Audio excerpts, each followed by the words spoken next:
These 13-year-old girls were staying in the hotel at the time, too. And they were like, oh, we recognize you from Mrs. Doubtfire. And then I said, oh, you know, my big sister from Mrs. Doubtfire is coming to visit me next week.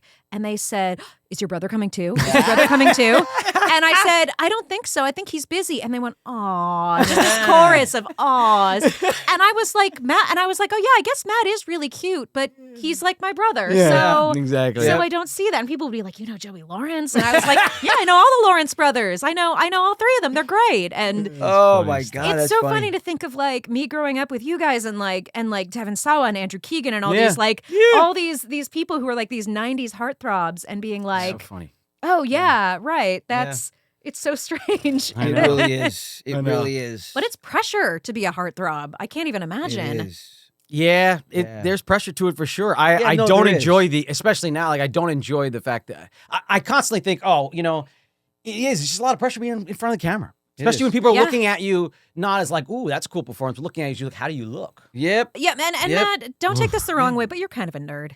I am a nerd. You are. You're a big nerd. I'm not that guy. I love you. I'm not the heartthrob guy. I know. I'm a total nerd. You're like, you're just like, I remember you showing me nerd. he is kind of, The hot the iguanas, showing me your iguanas and like. I came over the other day. He's out in the back, basically naked, like building some cage. I'm like, what are you doing? He's like, I'll be there in a minute. We're shooting. What are you doing? He's got his hands in dirt. Yeah. Just literally yesterday. When I was leaving today, I was like, oh, I probably have like cat hair, probably dog hair from friends on my clothes. And then I was like, I know where I'm going. Yeah, you're fine. There will be another dog. There's dogs.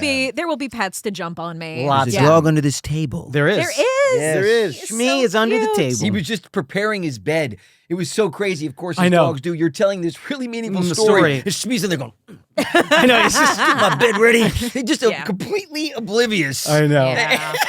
The whole time under there. Anyway, now he's just out. Snoozing. Yeah. I mean, I think it's really, I think it's also, there's not one way to be an actor or a performer. There's so many different ways. Like, I do voice acting now and I love it. It is my favorite thing ever. It's the best. That is super cool. Because again, you're just in a little booth. You don't have to worry about it. It is great. I've done a little bit of that. I did it as a little kid. You did, I played the voice of Oliver in Oliver and Company, I just watched that with my animator friends. Oh. Well, my friends are all animators, so they'll watch any animated movie and they'll be like, did you notice the detail here and here? And did you do this? So so we bring a little bit of pretension into Disney I love movies. It. I think that was one of the last like fully drawn Disney movies. It was. There was not one frame that wasn't a cell. And they were in kind of a slump in the 80s, but that was such a cute movie. There were. I watched it at Danny DeVito's house too once. Did you really? I did, yeah. He had a guest house in the backyard that he turned into a movie theater. Oh, that's cool. Yeah, and come watch Oliver and Company. And that's exactly. I love it. That's what we did. Yeah. Thanks so much for watching, everybody. Now make sure you go and watch the full episode on YouTube. Check out the Brotherly Love link tree and be sure to subscribe on all platforms.